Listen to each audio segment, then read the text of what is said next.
Welcome to the Manifest Enlightenment and Soar Show. It's going to be a featuring podcast show in the near future. All this is for a better cause, for a better purpose, to help the world become a better place.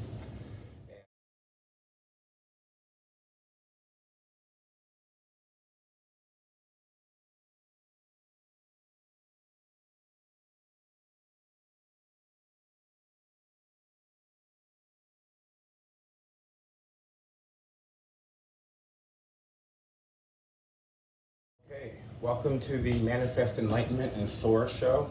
It's going to be a featuring podcast show in the near future. All this is for a better cause, for a better purpose, to help the world become a better place. And this is my mother, Penelope Bodry-Sanders. Thank you for taking the time to sit down with us today on the Manifest Enlightenment and Soar Show. Thank you for your time and ability to connect with me today. Mom, I want you to know that true creative potential can be developed when two generations of talent are put together and basically in a needle of an eye's time. And I love you and I thank you for doing this long-awaited interview. My pleasure. All right. How old were you when you first began appreciating music? Do you remember when you first fell in love with music? Was there a song or a group that stands out for you? Actually, my mother's boss gave me $5 when I was in fourth grade, I think. Yeah. And he said, I want you to go and buy a classical music record. Mm-hmm. No rock and roll, no, just classical music. So in those days, you'd go into a record store and they'd put you in a little booth and give you a bunch of albums that you could listen to. Okay. Nothing like today. Yeah.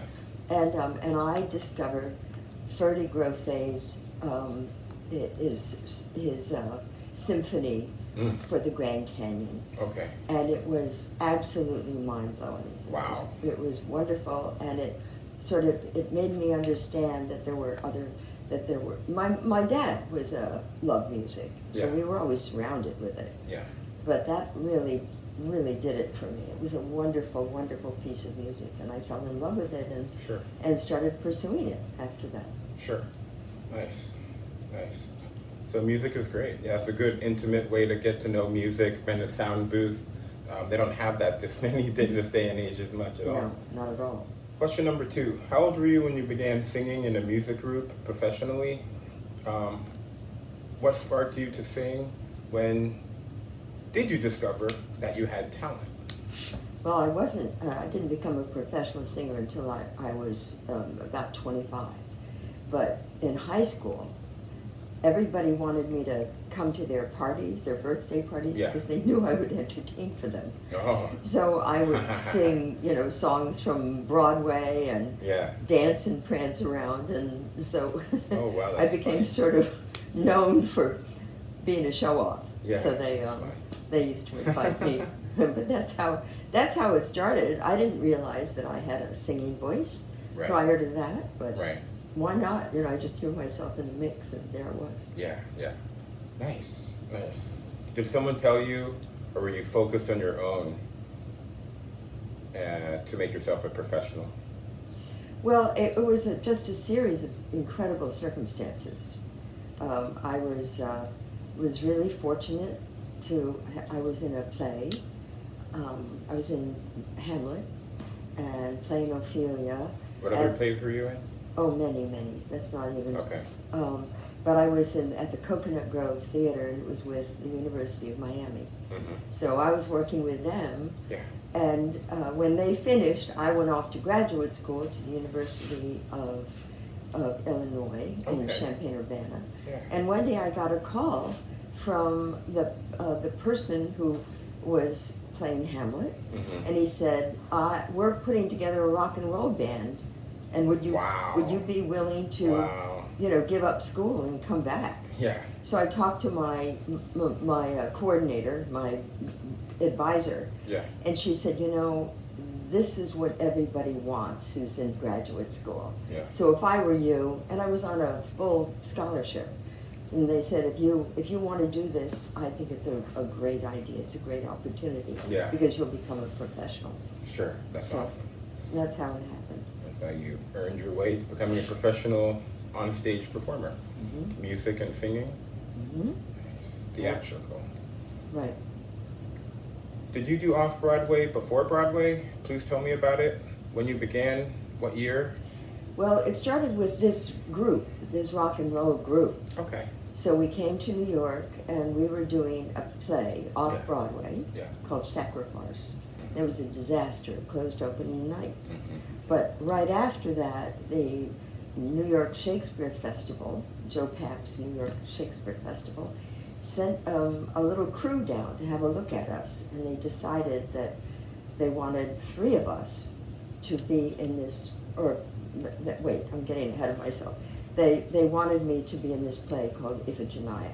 Okay. So I was in Iphigenia, and then when Iphigenia closed, some people came from Jesus Christ Superstar on Broadway to see if they could grab some of the talent that was in the show. Okay. So they took 3 of us, and I was one of them. Wow. So that's the way I got my first Broadway show. Yeah. So I got my equity card, and that's the way it all started. Congratulations. It was happenstance. It was good luck. Yeah. People who believed in me. That's the way it started. Sometimes in life it takes skill, it takes talent, and luck sometimes. No question. Being in the right place at the right time. That's right. I agree. What was your role? What characters did you play? Were there any awards won? And what was your personal experience like?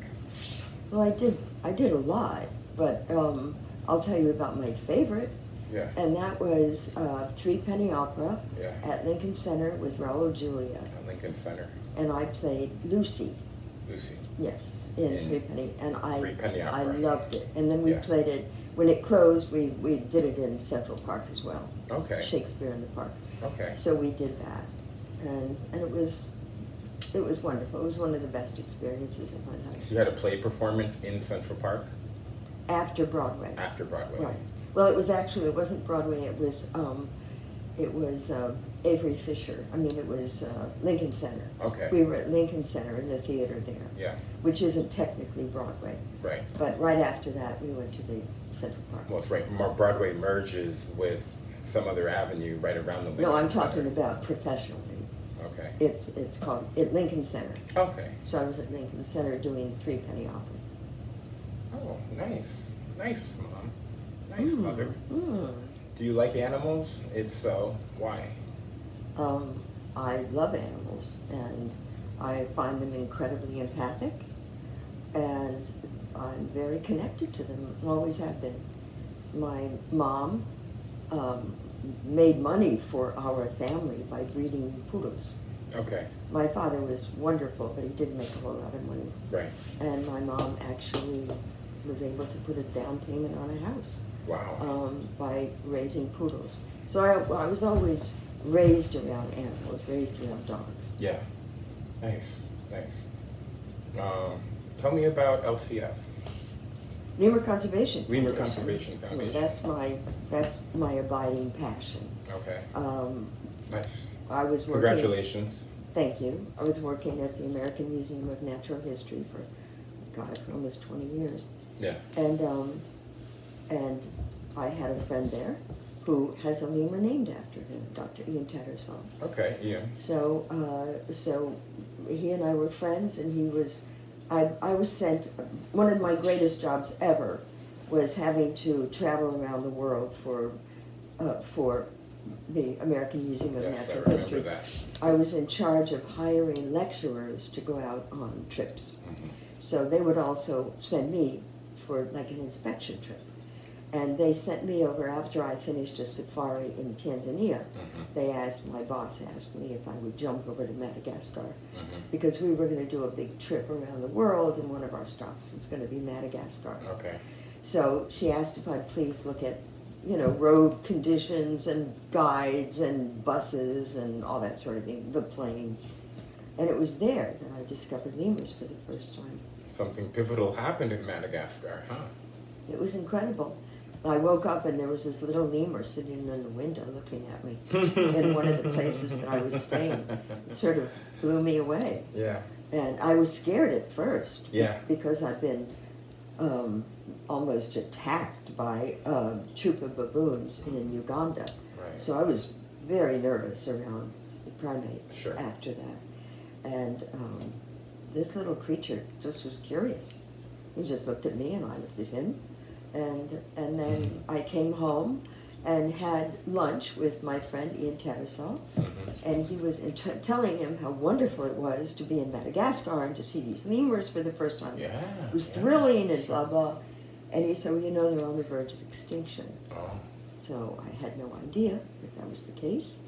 But I had just received a wonderful inheritance. 2 of my friends died of AIDS and left me this wonderful house.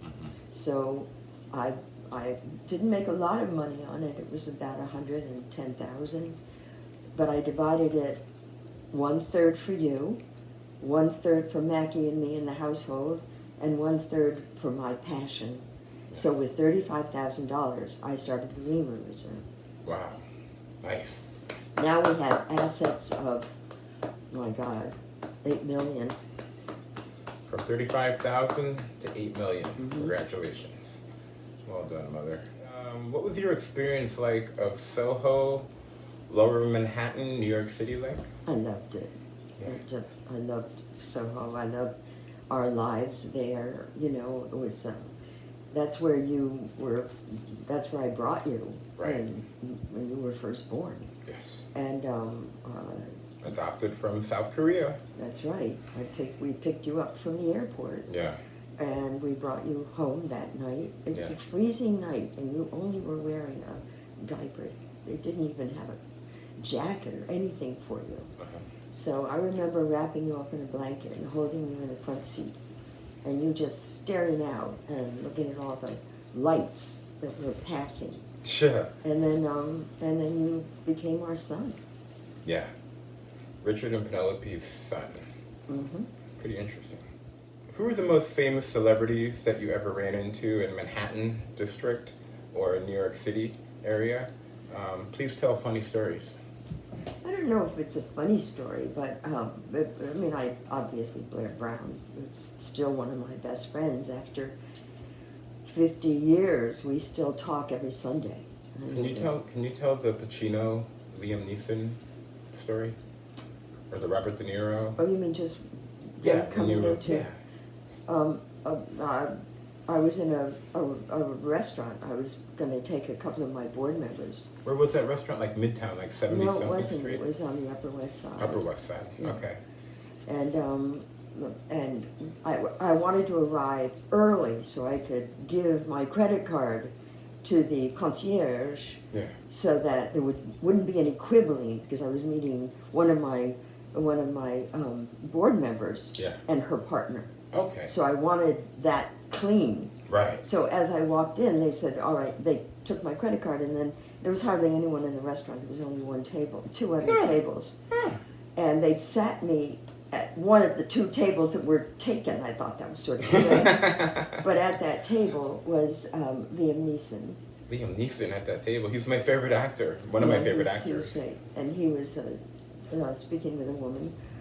And they were having a good chat, and I was like right next to them, sort of trying to overhear their conversation. And then my board member and her partner arrived, and then we ordered dinner and one thing after another, and then Liam Neeson's guest got up and left, and about 5 minutes later, Robert De Niro came in and sat down right next to me. And we were almost thigh to thigh. And I almost said to him, I just auditioned with you a couple of months ago. But I didn't. Yeah. I didn't, because it was a different world. It was a different, but it was just very funny. But, who knows? Yeah. But the most, I guess, famous person that I knew and loved was Peter Shaffer, who is a writer. He wrote Equus and Amadeus, and he was really... Amadeus. And he was British, and won the Academy Award for, I guess it was Amadeus.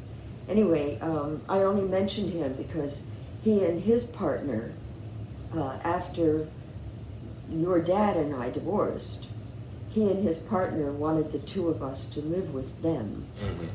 And we've lived half the year in England and half the year in the U.S. So they were rich, huh? Yeah, yes. Why didn't you do it? No, I'm just joking. But it was a very generous and sweet offer. Yeah, yeah. Because I was, I wasn't homeless. I had a home, and I had you, but I didn't have too much beyond that. Yep. Okay. That was way before LCF. Yeah, it's funny how life has, certain turns and opportunities to do this, do that. You take this path, and that happens. You take this path, that happens. Right. I mean, I could have been adopted into Judy's family almost. It's this close of her being my legal guardian during tough times. How many times have you been outside of the United States in your life total? I actually had to check that, and I looked it up, and I've been to, and over and over again, I've been to over 40 countries. Over 40 countries. Right, Wow. and that's because I was the education coordinator for the American Museum of Natural History and their travel program. Right. So they sent me all over. So I was flying around a lot. Sometimes you flew private jet. Lots of jets. Lots of jets. Right. Commercial airliners. Commercial airliners. Okay. But I've never been on a. Do you have a favorite airline that you've traveled by? I still love BA. British Airways. And I love Air France. Air France. Yeah. Remember that flight on Air France coming back from Italy, or from Charles de Gaulle to Atlanta? Oh my God, the turbulence. Oh. There was a Boeing 777 aircraft, and those things are probably going to be outdated shortly because the aerodynamic design is not friendly with turbulence. We were literally like in the airplane, and it was no fun at all. I think everyone thought that their time has come, but that was a Boeing 777 coming back into the Americas, where the land and the topography on the ground is rough. So after the ocean, it's pretty choppy coming back into the Americas. So that's pretty famous for, most flights. But it depends upon the aircraft. You definitely want to get a more modern, aerodynamic, economically beneficial, friendly environment type aircraft. Because they make all these aircrafts with engines that are eco-friendly and saving emissions, putting out less emissions. And that's very fortunate in today's age, putting out less Absolutely. emissions and debris into the ozone layer. So what was your experience like at American Museum of Natural History? I think you already told me. Did you travel? What was your title position held when traveling overseas to Africa, Asia, and some of South America, or even Russia, I think at one point you traveled there? I was the education coordinator. Education coordinator, okay. For Discovery Tours. For Discovery Tours. Nice. And how did you get into that position? I just sort of moved up in the ranks. Good. I started as volunteer at the You earned museum. it. You earned it. Well, I was lucky. You're lucky. Luck comes in again. Yep. 4-leaf clover. Gotta love it. So basically, how many books have you written and published? 2. 2. Okay. What is the title of your first book? It's called African Obsessions. Okay. And it's about Carl Akeley, Sure. who saved the mountain gorillas from extinction. Yes, I remember you. He saved the mountain gorillas from extinction. By going to King Leopold and getting the first national park established on all of Africa. Wow. Yeah. That's huge. Yeah, he was huge. That's wonderful. Yeah. I remember when you took me there. Yep. I was only 10 years old. And we went on safari. We went up into Mount McKenna. We had porters holding our stuff on their heads, literally, and bushwhacking through. We went to Carl Akeley's grave. That's Mount what McKenna, we were doing. To Carl Akeley's grave for the research for my mom's first book. And that was a wonderful experience. I have some pretty funny video footage. I don't think I'm going to show that. Good idea. Good idea. But I did some monologues, and apparently I don't mind being in front of the camera. So, right. 30 years later, mother. Here we are. 30 years later. Okay. So you've written another book. Recently it's been published. What's the name of that book? It's called Conspiracy of Lemurs. One more time, it's called? A Conspiracy of Lemurs. Okay.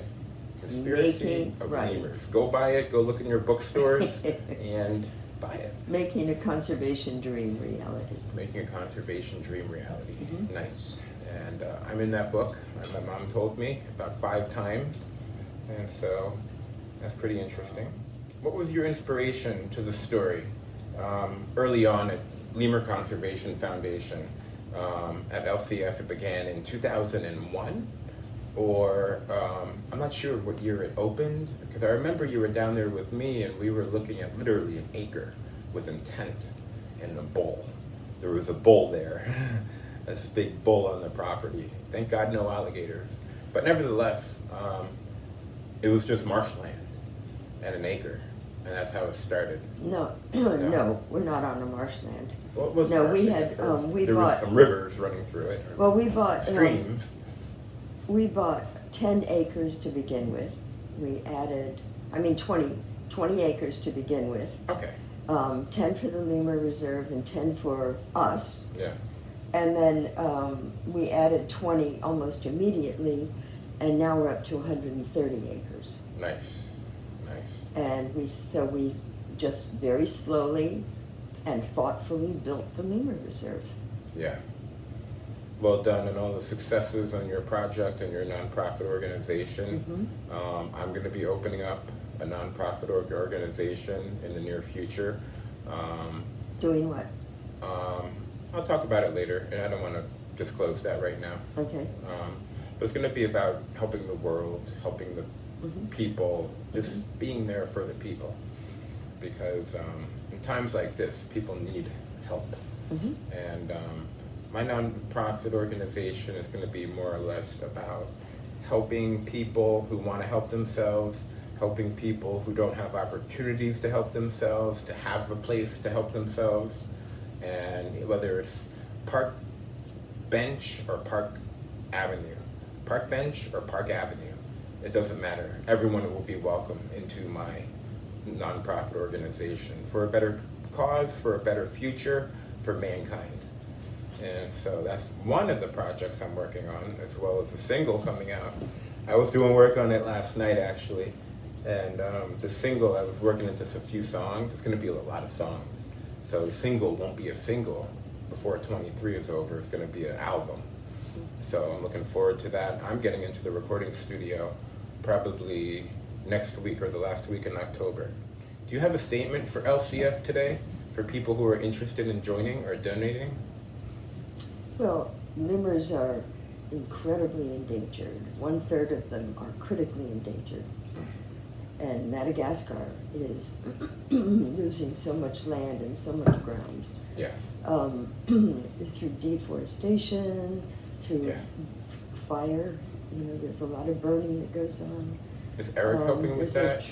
Of course. He's our big star there, Eric Patel. How does Eric help with, trying to minimize the process of man invading Mother Nature? What are we doing over there? What are you guys doing over there? We have several things. We have tree farms to replace trees that are cut down. Good. We have fish farms that can provide protein instead of lemurs for human beings. We do a lot of education, and we do. To what extent do the education go to?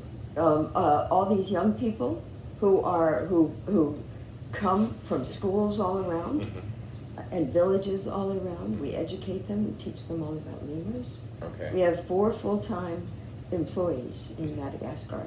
Nice. And an office building and a truck. Yeah. But one of the things that I find most interesting that we do is we partner with Marie Stokes, and that is taking care of families. So these nurses go up and they check out the health of the children, and they provide birth control if the mothers want that, etc. So that's one of the things I'm most proud of. Sure. Do you have anything where you're going out to try and counter the deforestation or counter the native people locally killing lemurs? or poaching lemurs. Well, I know it was an issue with elephants and then rhinoceroses, but now it's like lemurs. It's everything. And I saw It's actually a very everything. sad, I saw a very heavy emotional piece where these lemurs were learning to habitat on the peaks of mountains and on the peaks of cliffs because they were pushed outside of their canopy tree environments and then forced to migrate up into the mountains further for survival. And these lemurs are living on the rocks. And I think if you want to help, you can donate to Lemur Conservation Foundation. I want to talk about that for a Okay. second, though. Those lemurs evolved in those singies. They're called the singies. The Sinkies, okay. Right. And they're very sharp volcanic rocks. Yeah. The lemurs were not pushed there. They evolved there. Oh, they started They there. live there. Okay, so there's some There are- lemurs that live up There there. are niches all Okay. over Madagascar. Well, good. There are lemurs that That was kind of live- breaking my heart. There are lemurs that live absolutely alone. There are lemurs that live in pairs. There are lemurs that live in huge groups. Okay. There are big lemurs, small lemurs. There are there's an enormous variety. There are about 15 kinds of lemurs. Right. But again, 1/3 of them are critically endangered. Okay. Well, that's better numbers than before, right? No? Okay. Well, 1/3 is better than 10% or better than 5%. Yep, that's like, true. Like the blue whale. Hmm. The blue whales. I was watching a documentary on blue whales the other day. Mhm. Really interesting. Mm-hmm. Oh, yeah, they're awesome. Yeah, they're so peaceful and They humble. are, absolutely. And personally, Mhm. I think people are pretty interesting and great. Some of them, a lot of them. But however, I prefer animals. Animals have a lot more kindness this day and age. And it's funny, the mayor just posted about it just a few days ago, in fact. I think it was the mayor of Sarasota, Kyle Batty, or someone mentioned on Facebook where, oh, it was someone I know, actually. It was someone else. It was basically saying that animals are kinder and more comfortable and easy to be around than people this day and age. And so I know a lot of people are going through dark times, they're going through challenging times, they're still recovering from 2020, trying to get back on track. I wish all of you can get back on track, get over that edge, get over that little hurdle, get over that big hump and that summit to reach your pinnacle. And you can do that. You just have to ask for higher powers or ask and be willing to commit to the action part of it. That's just putting one foot in front of the next best foot, in front of the next best foot, in front of the next best foot. And don't quit until the promises happen, because they will be happening as long as you show up and make sure that you're true to thy own self. All right. Any suggestions out there to people who are wanting to begin or start their own nonprofit organization? No, not about that, but I do suggest that we all, every single person on the planet, try to choose something that would devastate us and leave a big hole in our heart if it disappeared. It can be a plant, it can be an animal, it can be an ecosystem, it can be a lake, it can be a tree. It doesn't matter what it is. What matters is that we dedicate ourselves to it. One thing only, Yeah. but really do it. Really, really dedicate ourselves. Yeah. That's the advice that I have. To helping it? Yes, survive. To helping it To helping it survive. survive. Yeah. Absolutely. Helping someone dedicate themselves to helping, whether it's a tree, a lake, an Right. ocean, a type of mammal or a reptile. Doesn't matter. Helping is key in these times. And I want to see everybody help in their own individual way with their own individual gifts and what they're strong at. Were you on a TV show, talk show when you were younger? If so, which one? What stations broadcasted it? Do you remember? Was it ABC, CBS, or NBC? I don't remember. I was on, is it Mike Douglas? The Mike Douglas show. When I was doing Mary Magdalene and Jesus Christ Superstar. But I don't have a clue, Okay. you know. On the Mike Douglas show. Yeah. I saw a picture with you and, you know Johnny Carson's sidekick? No, you saw. No, it was the Mike Douglas show. Oh, that was the Mike Douglas Yeah. show, the picture where you were being interviewed on Right, TV. with Sybil Shepherd. Okay. With Sybil Shepherd. The Mike Douglas show, ladies and gentlemen. Oh yeah, right. But it's so it was in the 70s. Yeah. It was probably ABC or time CBS ago. or something. Yeah. Who was your favorite music artist growing up and or today? Elvis. Elvis. Elvis Presley. And now I love Billy Joel. Cranberries? Yeah, I like the Cranberries. I love Sinead O'Connor. Yeah. She's gone. God bless her soul. God bless her soul. But place. I like people who sing with passion. Yeah. Period. So it's not like that. I'm going to be singing with passion later on this year when I have my album come out. Okay. So I'm looking forward to putting my heart and sharing my soul with the world. Did you have a role model growing up? Male or female? My mother. Your mother. My mother, until she died, she was my role model. Nice. She was astonishing. She was brave, and she had stick-to-itiveness like I've never experienced in anyone else. She was loving. Yeah, my mother. Nice. Beautiful. Mm-hmm. Thank you, Mom, for your time. I love you. Thank you very much from the bottom of my soul to sit down with you for this interview.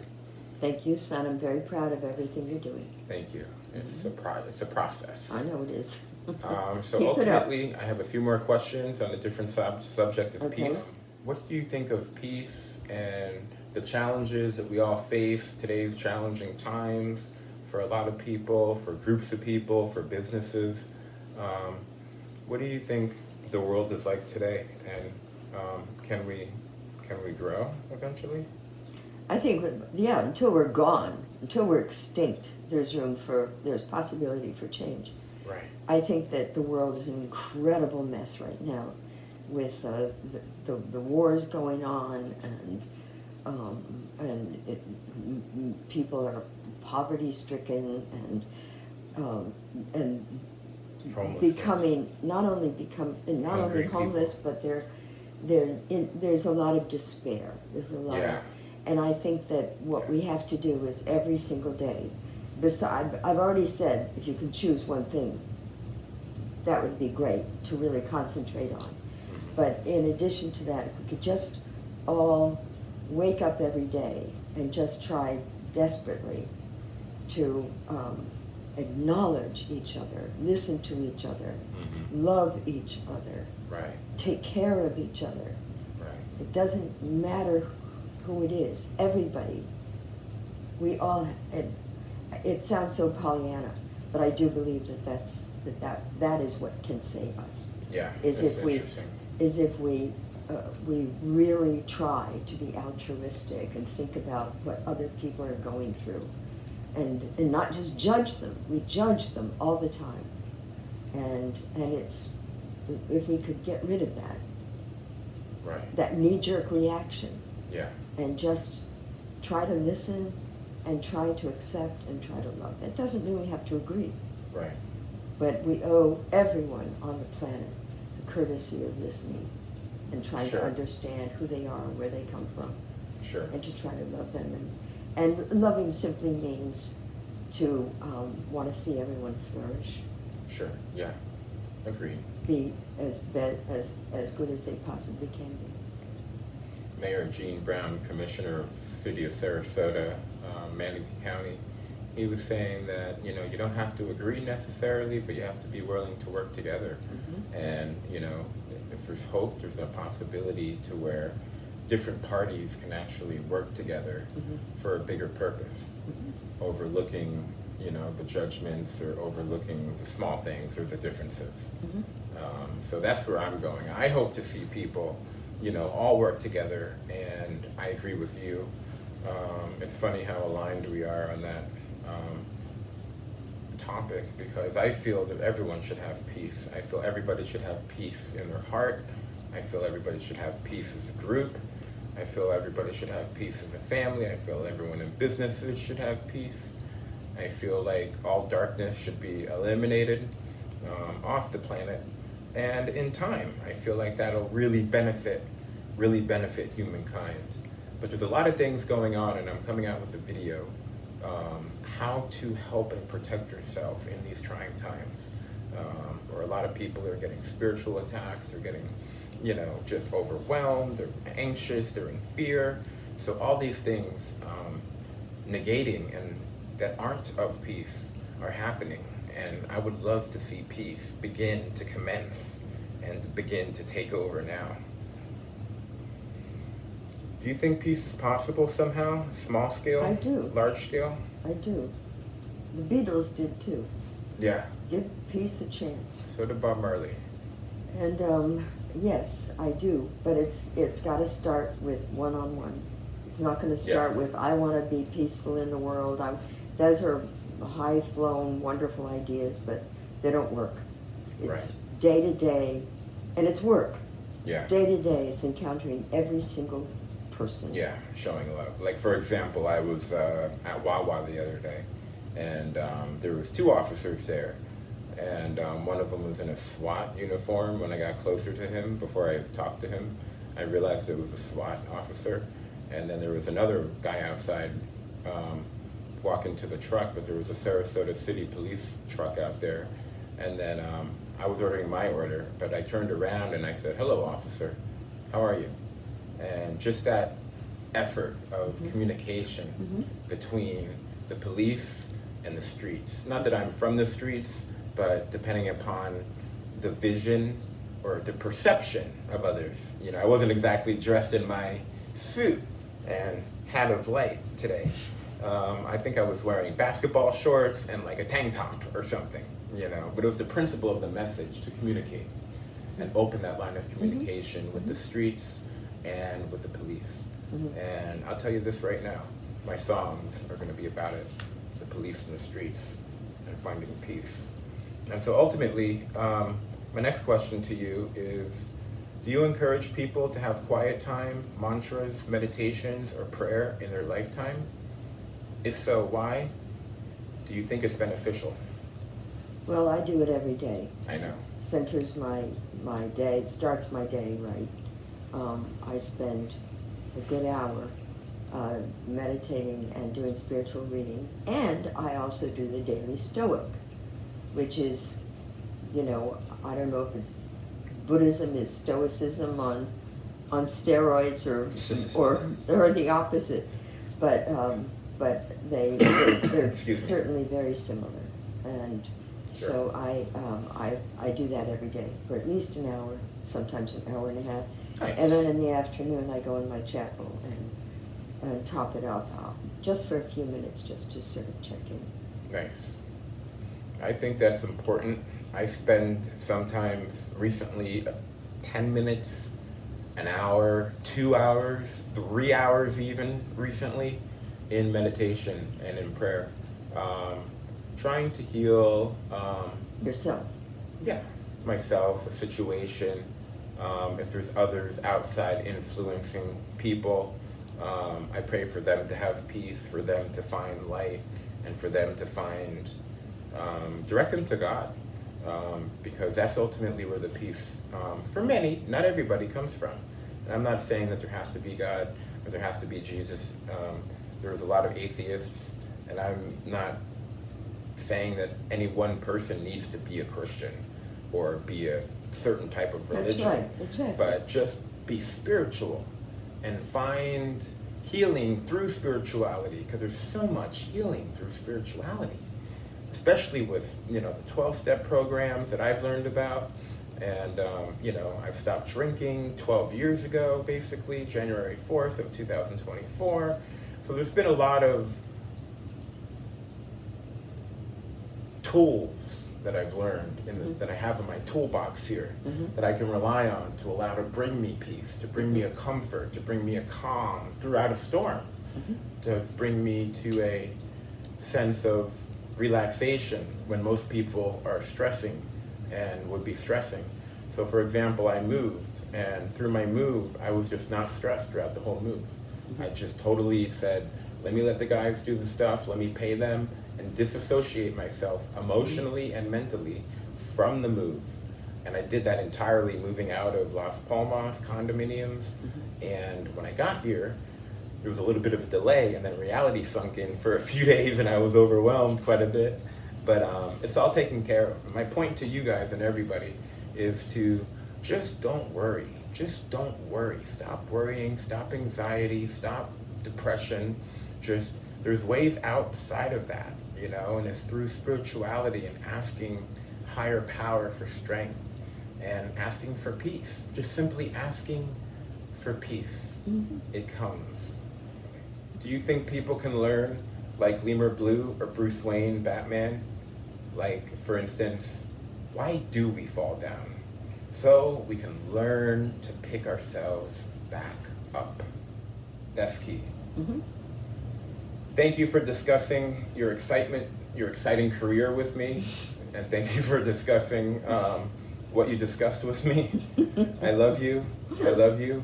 I love you, and I love you hope too. You pave a way, and we can pave a way toward peace in the future, in these now moments, eliminate the problems in the past for future generations to come.